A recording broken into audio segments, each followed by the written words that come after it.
we would like to get started because we would like to get finished at a certain time. I know Adam has other things he needs to do, and we aim to end this by 11:15 at the very latest, so probably 11 o'clock.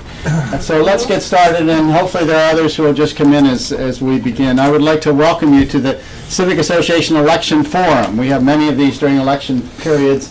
The Civic Association is a nonpartisan organization, a 501c3. We don't take positions on candidates. We do not endorse candidates, but we figure that an informed voter is a better voter, and so the more you know about the candidates, the better decision you can make, so we provide these opportunities for you to come and meet the candidates. And we're very happy that Adam Hasner is with us today. Adam and everybody else, happy Halloween to you. Nice to have you here. Adam, we were going to all dress up for you, but we figured that would scare you, so we decided not to. Scary enough to come to Palm Beach and greet all the voters. So it's nice to have you here. We really appreciate it. And Jillian Hasner, it's so nice to have you here today. Thank you. So welcome.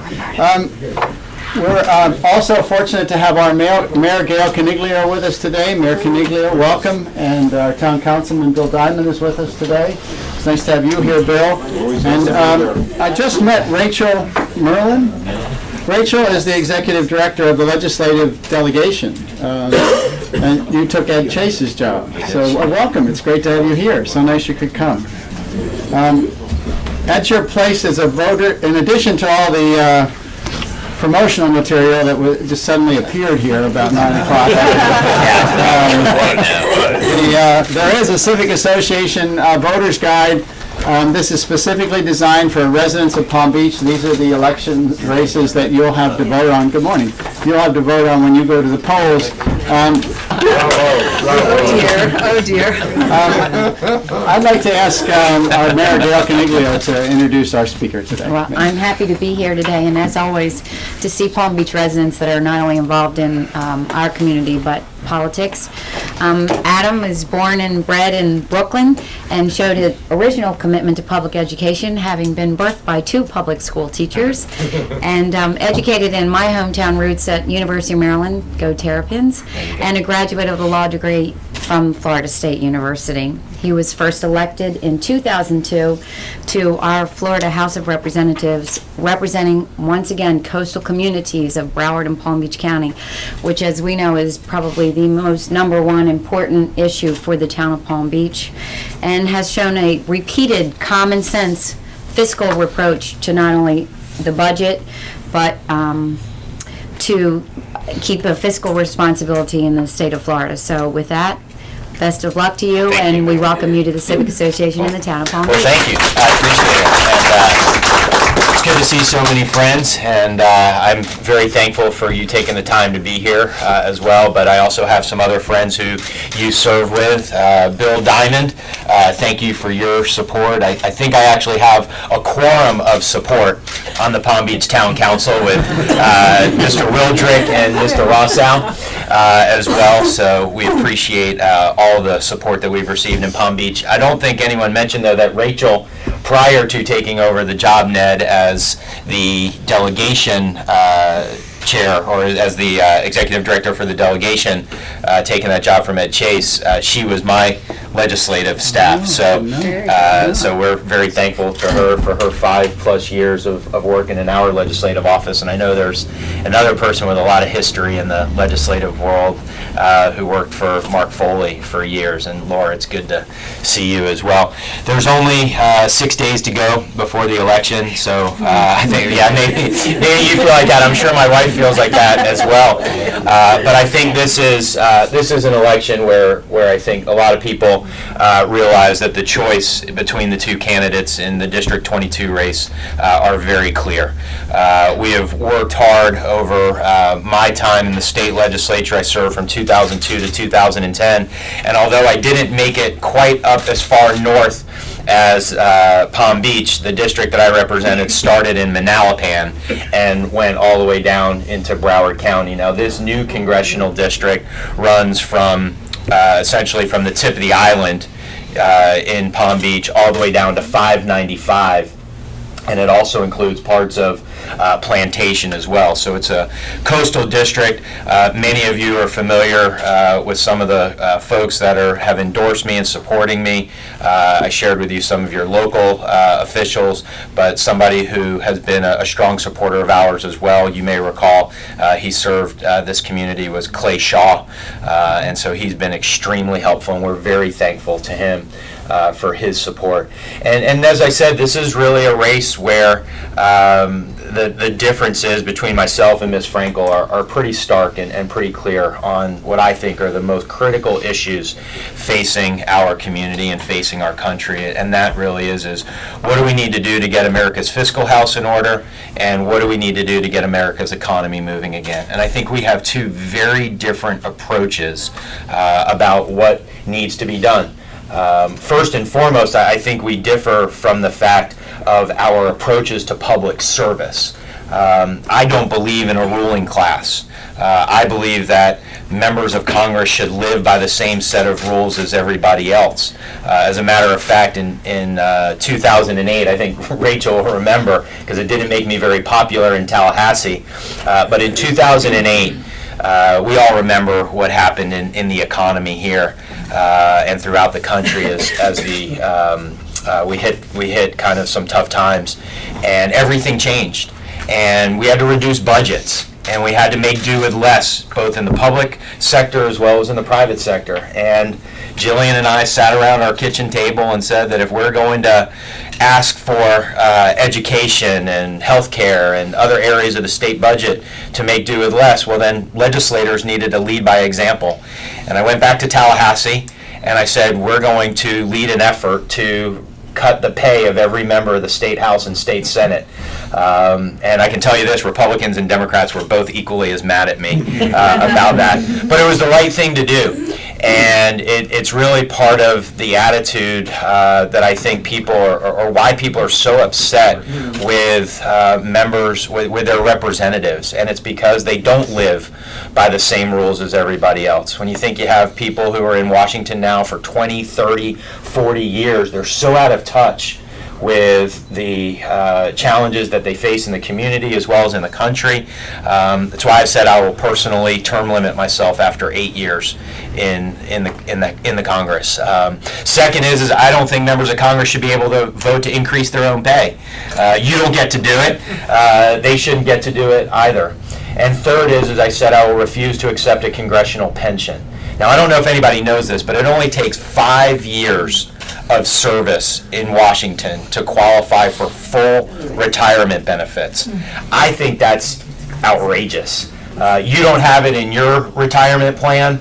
I don't think as taxpayers you should be paying for it for members of Congress. And so I said I'll refuse a congressional pension. And then finally, and this is the one that I really think doesn't get a lot of attention, and it's because you know from your real world and life experiences that when you don't do your job, you don't get paid.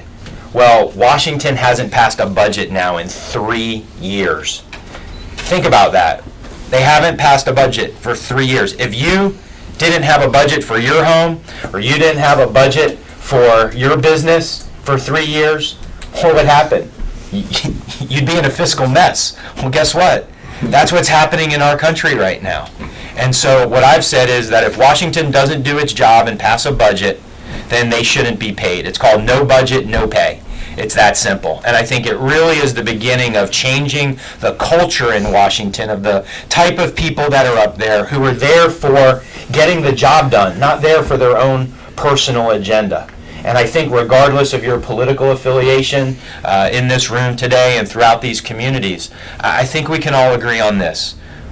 Washington is broken, and both political parties are to blame for the fiscal mess that we're in. And so I have not spent any time in this campaign blaming Barack Obama and the Democrats for the last 4 years. For the same reason that I would suggest that don't blame President Bush and the Republicans for the 8 years prior to that, because it's not going to fix any of the problems that we have. And so all of the scare tactics and all of the false attacks that I've heard from my opponent and out on the campaign trail, they are not going to solve the problems that we face as a country. And it's why I've been very specific, almost to the point of saying things that aren't very popular. But I've been very specific about what we need to do. And it begins with taking a fiscally responsible approach.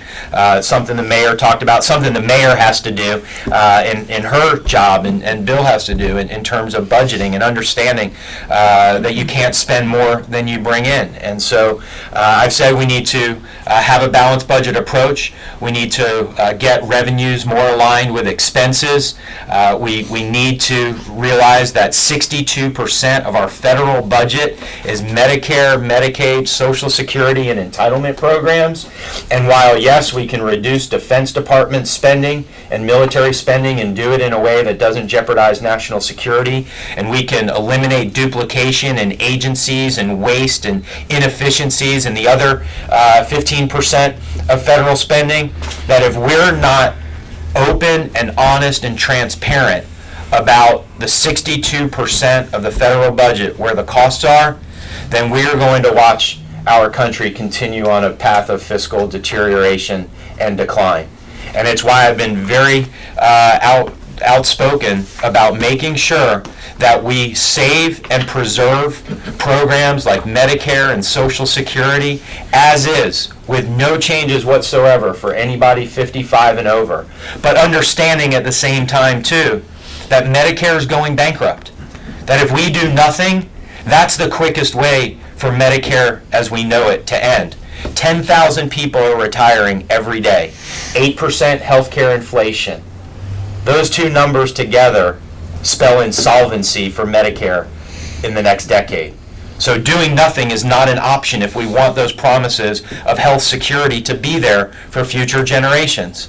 And so that's why, even though I'm being attacked, falsely I might add, but even though I'm being attacked, it is so important to recognize that we can save Medicare and Social Security for those who are retired and those who are nearing eligibility. But in order to make sure that those programs are there for future generations, we're going to have to come up with solutions. And the only bipartisan solution out there is the plan that I support, that says preserve this promise and strengthen it for those who are under 55. And it is something that I believe that if we don't do, that we are going to see a much different scenario in the next 10 to 20 years. This is something that we can fix. And I would tell you, if we don't fix it, it's going to fix us. And I think we need to get out in front of it. We need to get ahead of this and start to address this problem, because you can't spend $1 trillion a year more than you're bringing in. And that's what our federal government is doing right now. And this isn't Republican, this isn't Democrat, this is math. You cannot continue $1 trillion a year deficits and expect that the country is going to remain strong. We now have a $16 trillion national debt. And that debt is crippling our economic recovery. It's stifling job creation. It's also become our greatest national security threat, because when you're borrowing 40 cents of every dollar, and much of it that you're borrowing is from countries that don't share your values and your interests, then you can't act in your own best interest, and you can't act in the best interest of your allies. And I think each and every one of you in business and in personal life understand this, because when you have creditors, you don't control your own destiny. And that's the reality that America is facing if we continue on this path of unsustainable spending and unsustainable borrowing. And so we have to have a responsible approach to get our budget in line and begin to reduce spending and grow our economy. And part of that, many of you in this room know, pro-growth policies in order to get people back to work, in order to get small businesses hiring again and investing in new employees and investing in new equipment and new buildings. Right now there's so much uncertainty because of taxes and regulations. We need to have a tax code that is much more simple. We need to lower rates and broaden the base. We need to make it less costly to comply with. We need to have right-sized regulations, not the types of overburdensome regulations that stifle innovation and investment, but those that still protect the environment and protect consumers, but allow businesses to grow. We need to have an energy policy in this country for more domestic exploration of energy, for oil and natural gas, as well as new technologies for renewable energy and new technologies to be able to make energy more affordable. These are very straightforward and specific solutions that I've been talking about for a long time now, and we're coming down to the final days of a very hard-fought campaign. And I think what people have told me that they're looking for are those types of leaders that are willing to be very specific about what the solutions are. Not attacking their opponents, but talking about what they're going to do to make a difference in Washington to put America back on the right track. And it's why we have the support of so many, not just elected officials, but the endorsement of the Sun Sentinel, as well as the Nonpartisan Voters Coalition, which is a group that does actually endorse candidates down in the south end of the county. But these are people who have looked at my record and who know me and are supporting me. And I can tell you this, there's a lot of people, and Rachel knows this from my past campaigns, there's a lot of people who support me who are Democrats and independents, even though they don't agree with me on every issue. And for that matter, they say, this is essentially what they say, because the woman I ran against 10 years ago for the State House of Representatives, who's a Democrat, actually endorsed me. And I think that speaks volumes. She's a Democrat, lifelong Democrat, was a candidate for the State House in 2002 at the same time that I ran, and she's come out and said, listen, I don't agree with Adam Hasner on everything, but on the issues critical to the future of our country, on our economy, on our national security, Adam Hasner's the clear choice. And so we're proud to have that support from across the political spectrum and have the endorsements from the Sun Sentinel and from other groups that are out there, the pro-jobs groups like the Chamber, as well as law enforcement here in Palm Beach County as well. So we're running a very strong campaign. It's coming down to the wire. All the polls have this race as a very too close to call, in the margin of error. I guess we're getting used to hearing that a lot in all the races. But there's a reason why. And it's because, again, I think people see the difference in the candidates and the different types of campaigns that we run and the different types of public servants that we have been. And we're excited because we know that everywhere we go, Jillian and I have the honor and privilege of hearing the stories of the people that we meet. We know our stories. Jillian's the granddaughter of an Eastern Kentucky coal miner that couldn't even read. I'm the son, as you said, of two public school teachers who had $31 to their name when I was born, and we moved to Florida when I was 5. So I grew up in North Palm Beach Gardens, and attended elementary and public schools here in the county. But every day I get to hear your stories.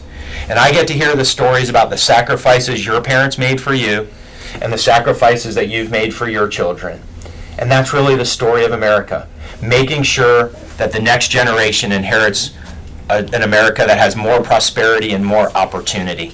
And that's what this election is all about, making sure that we're able to pass on a stronger and more secure country to our children and to our grandchildren. And it's why we're out working hard every single day to earn every vote across these communities from Palm Beach all the way down to Fort Lauderdale. And so, Ned, thank you to each and every one of you for what you do in the Civic Association to make this such a special place to live and to work, to enjoy, to give back. Which this is truly one of the most philanthropic communities, if not in Florida, possibly in the entire country. And so we live in a very special place that's comprised of a very unique community of people. And so it would be an honor for me to serve you in Washington, but more importantly, it would be an honor for me to work every single day to make sure that promise is still there for future generations and we get America back on the move. So thank you again to the Civic Association and the mayor. Do we do some Q&A Oh, now? yeah, How does that one of the work? advantages of a setting like this is that we get a chance to interact a little bit, so we'll just open it up for questions and Please. answers. Is there a protocol as to who gets the first question? Yeah. Does the mayor get always the mayor? Okay. All right, The okay. mayor is very happy with your presentation. Okay, thank you. Great. We'll just go. Do you mind? Whatever you want to do. Well, you've already voted. There's no, I'm just kidding. You won't be disappointed. Adam, assuming you were representing us Yes, sir. today in Washington Yes, sir. with what happened with the hurricane and with Yeah. running up the coast and so forth, what would you be telling us here in Palm Beach about our coastal erosions and so forth? Well, having served in the state legislature representing coastal communities for 8 years, I am very familiar with this issue and the importance of the local, state, and federal government, the coordination, working together to address the needs of beach erosion for, not just for economic. Good to see you guys. Thank you for being here. No, please. I can do it all again. I think you heard it. Not just for economic development purposes. You hear people talking about it all the time as it relates to our beaches and the importance because of tourism. It's also an issue of security and safety as well, structural safety. So I was a big advocate during my time in the state legislature and will continue to remain so to make sure that the unique needs of the coastal communities are met. And I remember serving in the legislature, being out there passing out water, and being out there every day, driving around to make sure that things were taken care of in the 2004-2005 hurricane season. And so I know, like I come from somewhere else. I'm sure many of you come from other places and have ties to communities, particularly in the Northeast. And so our thoughts are with all of those people up there who have been impacted, the loss of life and damage to property. We encouraged our supporters yesterday to donate to the Red Cross and to make that contribution. And that really is what's great about our country. If you think about, we're 6 days away from probably one of the most decisive elections in generations, and something like this is a reminder that we come together in times of crisis, and we pull together, and we make sure that our people are taken care of above and beyond any other type of controversy that may be out there. And all I would suggest is that we have some very difficult decisions to make as a country, not just as it relates to hurricane preparedness and recovery, but also as it relates to what we need to do to get our country back on the right track. And so I hope we can find that same type of unifying message across the political spectrum to understand that if we don't do it now, it's only going to get more difficult to do in the future. Adam, before you take the next question, could I just introduce our town council president, David Rosso, and his wife Jean just walked in. Thank you, So, guys. Good to see you guys again. Thank you so much for your support. question? I already announced you guys before you got here.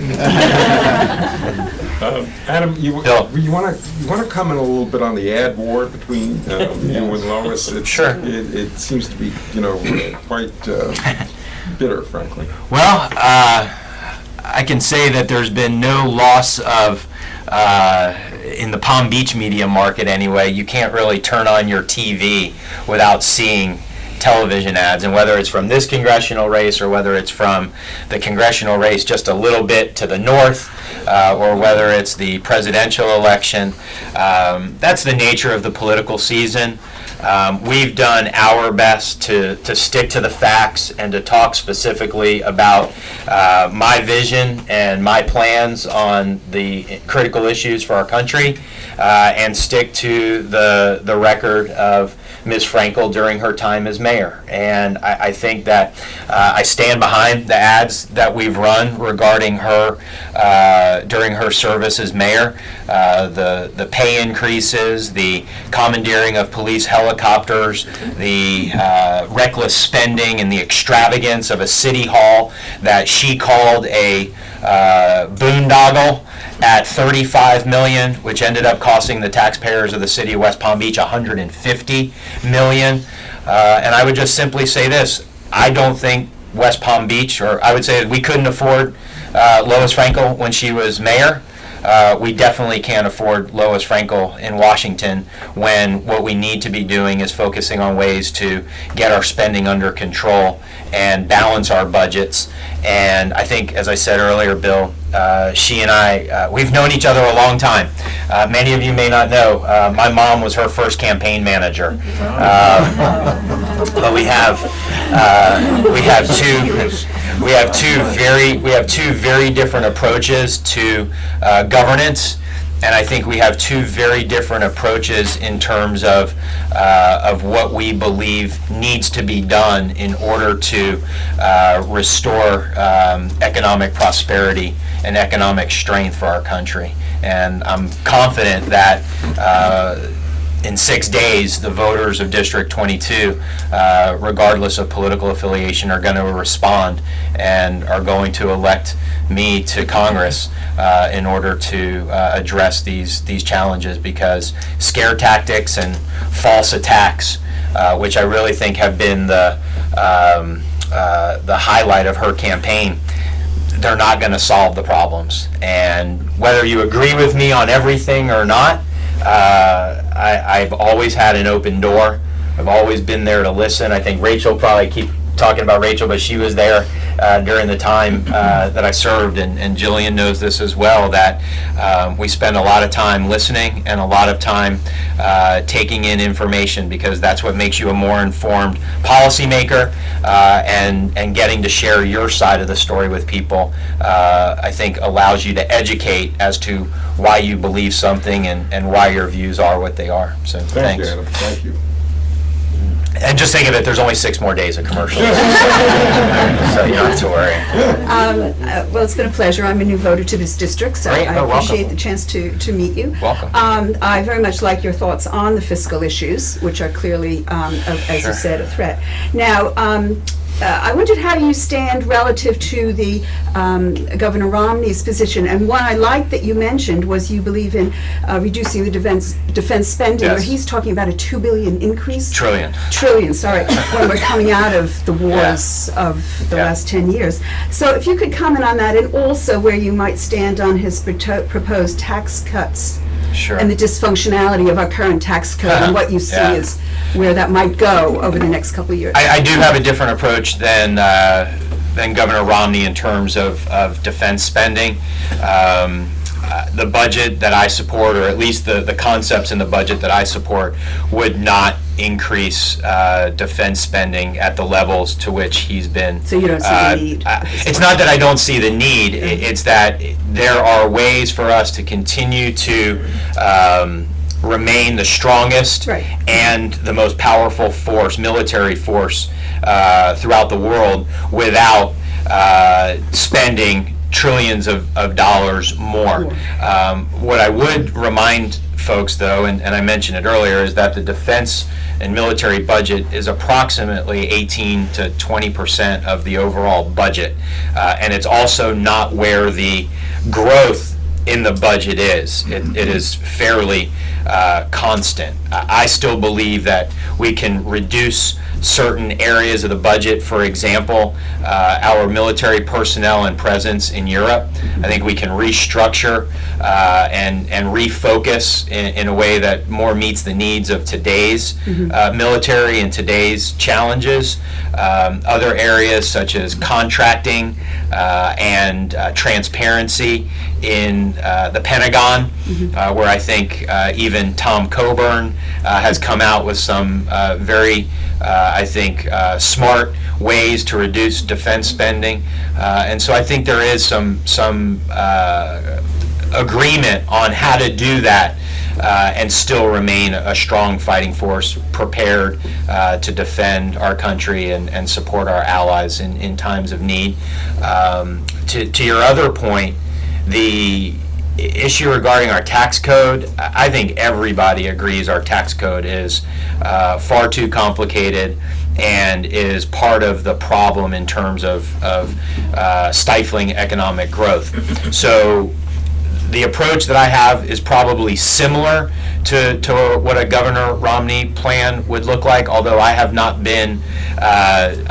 said specifically it should be a 20% reduction. And the reason the reason why is that in order to ensure that there's no tax increases on middle income families and middle income earners, the amount of reduction that I would like to see would need to be set off by the amount of loopholes and exemptions that you eliminated. And I've talked about some of the loopholes and exemptions that I would like to see examined and ultimately phased out.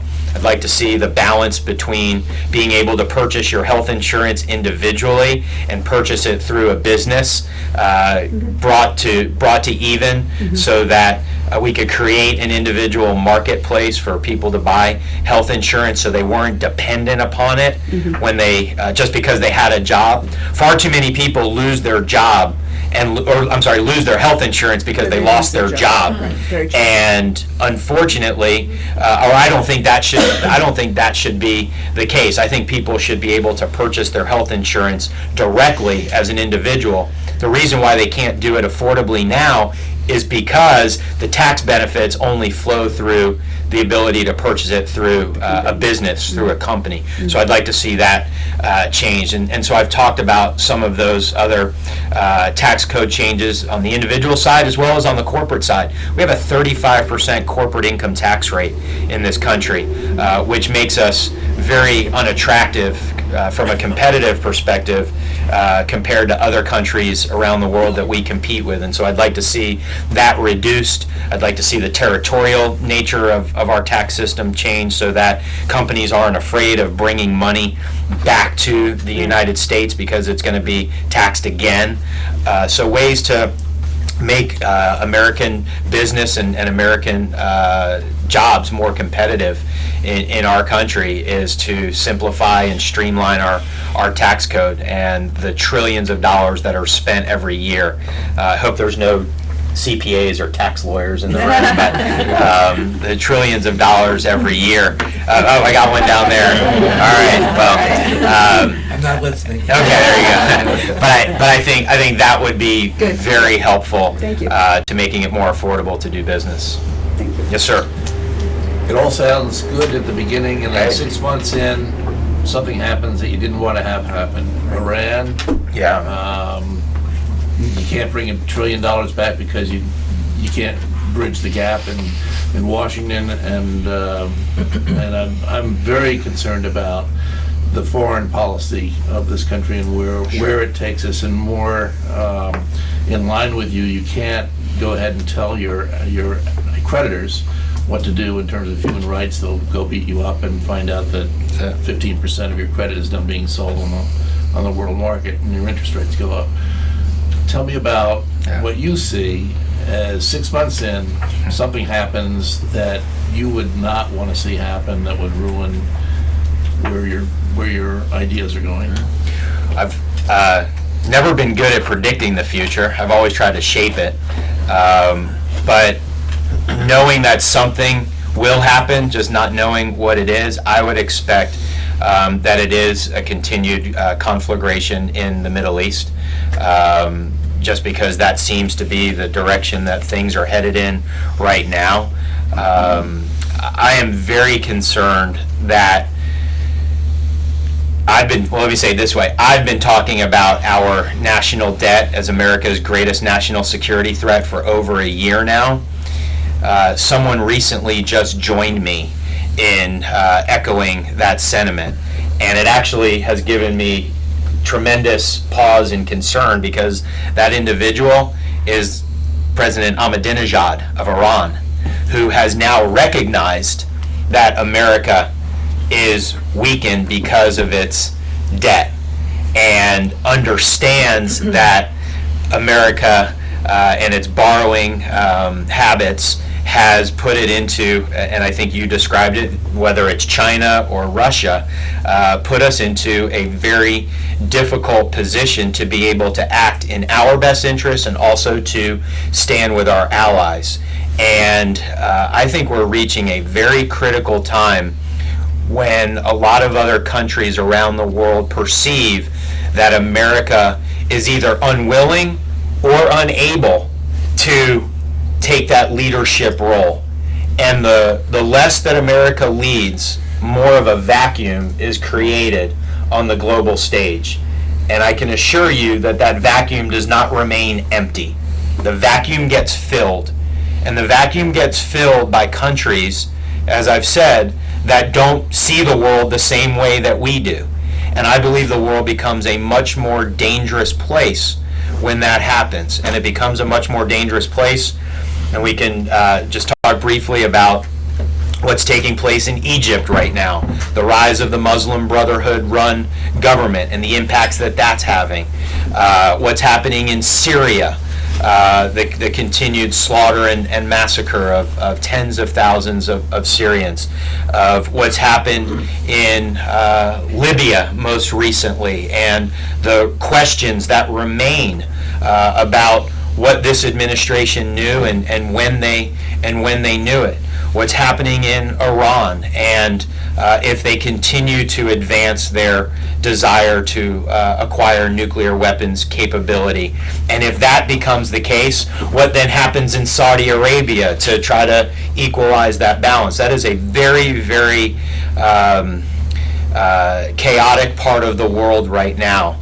And it is one in which I think we need to realize that America has interests over there, and they're not just in terms of geopolitical, they are also economic because of our dependence on that region for oil and what that would mean for the price of a gallon of gas should Iran acquire a nuclear weapon. And so I think we need the type of leadership in Washington that is going to let our friends know that we stand with them and let our enemies know that we will oppose them. And it's the type of philosophy that I think I've carried throughout my adult life, of the belief in peace through strength. And it's something that I think we need to get back to. And the only way we're going to be able to get back to it goes right back to what I talked about earlier. We've got to restore our economic prosperity in this country through fiscal responsibility and growth. And if we don't do that, then the next decade and the decades after that are going to be shaped by events that will be out of our control, and America will be responding or will be forced to respond in ways that I think will make this world a much more dangerous place. You were mentioning we're averaging an 8% increase in medical costs Yes, sir. a year. I was wondering if you understood that's not really an 8% increase. It's a cost shifting that goes over to small businesses. In other words, Medicaid doesn't pay its fair share, Medicare doesn't pay its fair share, and the VA doesn't pay its fair share. And so it keeps getting shifted over to small businesses who are screaming out there they can't afford it. And like Rick Scott is smart enough to, I happened to be in Tennessee when TennCare, the feds came in and said, we're going to help you out in Tennessee. We had 25% of the people, it's a rural state, 25% of the people were on TennCare. We couldn't, then all of a sudden the feds left. They said, you got it going. And we went broke. They went broke into it. My whole professional background is in the healthcare industry, working with hospitals and physician practices and understanding the business side of healthcare, the dollars and cents side of healthcare. And you raise a great point, because the current law for healthcare in our country does some things that I think are going to have some very negative impacts. First, it increases taxes trillions of dollars over the next several years. Second, it imposes some severe regulations on businesses that are going to prevent them from growing, particularly small businesses who aren't going to want to grow larger than 50 employees because they're then going to be forced to comply. The third, though, goes to your point, which is that it expands Medicaid by nearly 1 million people potentially in Florida, and millions more around the rest of the country, which is going to require even more tax dollars and more tax shifting.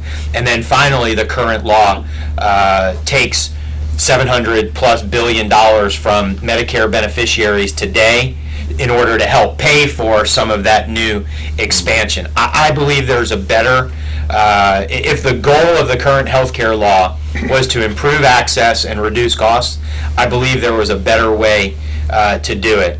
And I would like to see us take a new approach. I think Republicans did a very poor job of explaining what their solutions were to the healthcare crisis for small businesses, for individuals.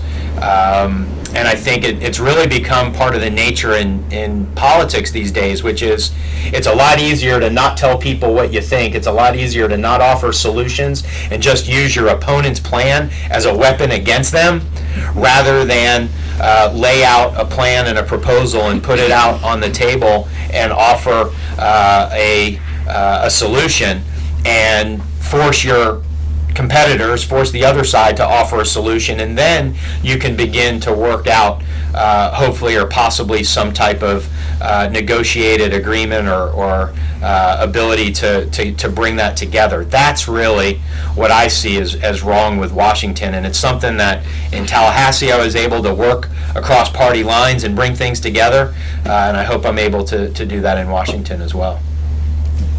I was going to say, much of the work of the House was done in committees. Which committees would you ideally like to serve on? Well, I've been asked that several times. I think on the fiscal side of the House, I certainly believe that it would be either the Budget Committee or the Ways and Means Committee.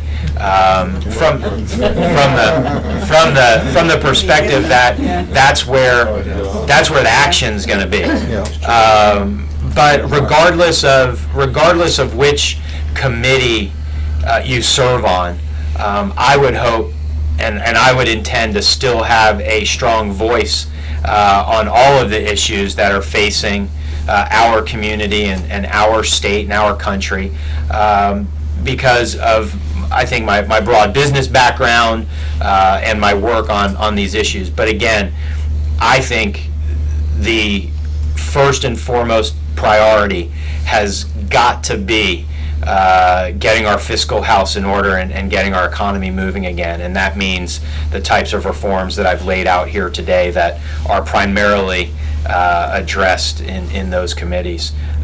Foreign policy, where I'd have a opportunity to serve on foreign affairs. It's clearly an area that I think is directly tied to our economy and directly tied to our objectives, and would like to play a role in that as well. Thank you. Please. I I had my back to you most of the afternoon, or most of the morning. I I didn't mean to apologize. stick my hand in I your face apologize. there. I'd like to follow up on the health issue. And supposing the Republicans win the presidency and they can at least control the House, and Obamacare was canceled, let's say, what do you see that being replaced with? And Sure. what aspects of it would you support in a new Sure. bill?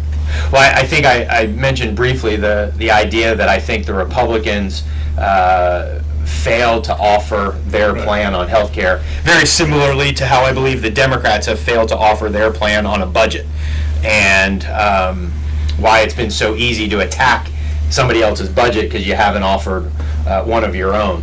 But healthcare is an issue that is very personal to me. I mentioned my professional background of working with doctors and hospitals for almost 15 years and having that knowledge, but it's also too because Jillian and I understand this issue from our personal lives. Jillian's epileptic, so we understand the challenges of pre-existing conditions and high prescription drug costs.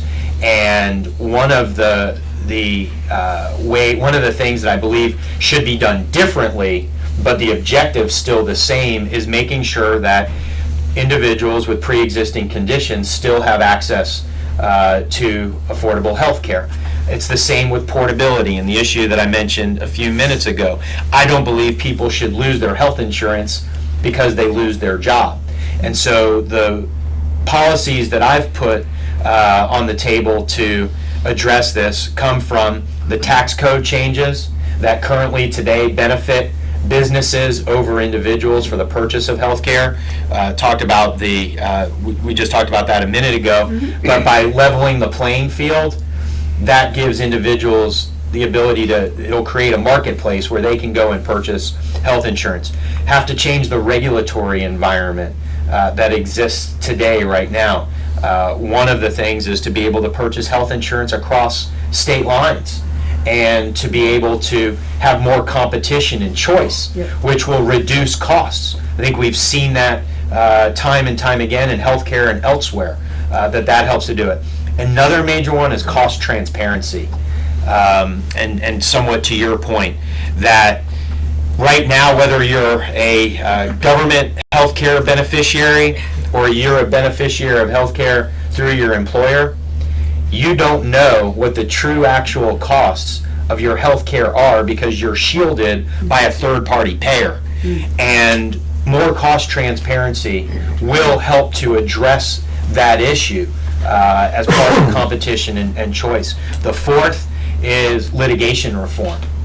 We have to have meaningful litigation reform. It's something that I worked on and fought for in Tallahassee in the state legislature, and it's something that I believe still needs to be continued so that it changes the way that physicians and providers have to practice medicine. And fifth is the technology that's available today that can help to streamline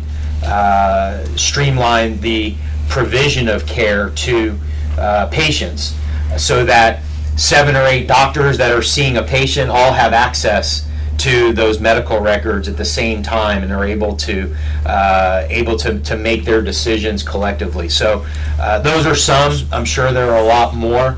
I know it's very fanciful these days to talk about eliminating waste and fraud and abuse, and I certainly support that, but that alone doesn't come nearly close to addressing our budget crisis as it relates to Medicaid and Medicare, and it certainly doesn't address the challenges for small businesses and the affordability and individuals for the affordability of health insurance. Yes, sir.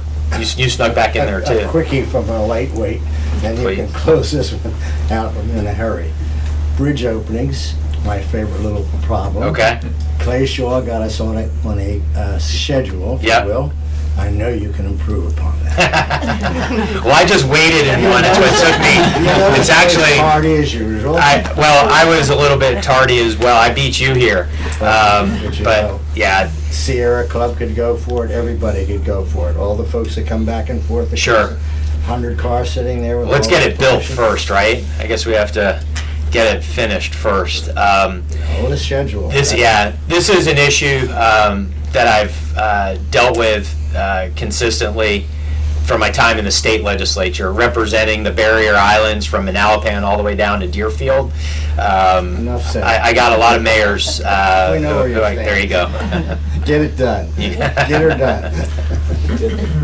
Good. Very good. Well, we thank you very Well, much. no, Ned, thank you guys. And if I can just make one last plug. I see a couple of early voting stickers. I encourage you to vote early. Well, yeah, you can say that. I encourage you to vote early if you haven't already voted, absentee or early voting, to be able to get over there. And it would be an honor to earn your vote. So thank you guys very much. Appreciate it. Thank you all for coming. Friday, Lois Frank will be here, 10 o'clock. Yeah, thank you guys. Appreciate it.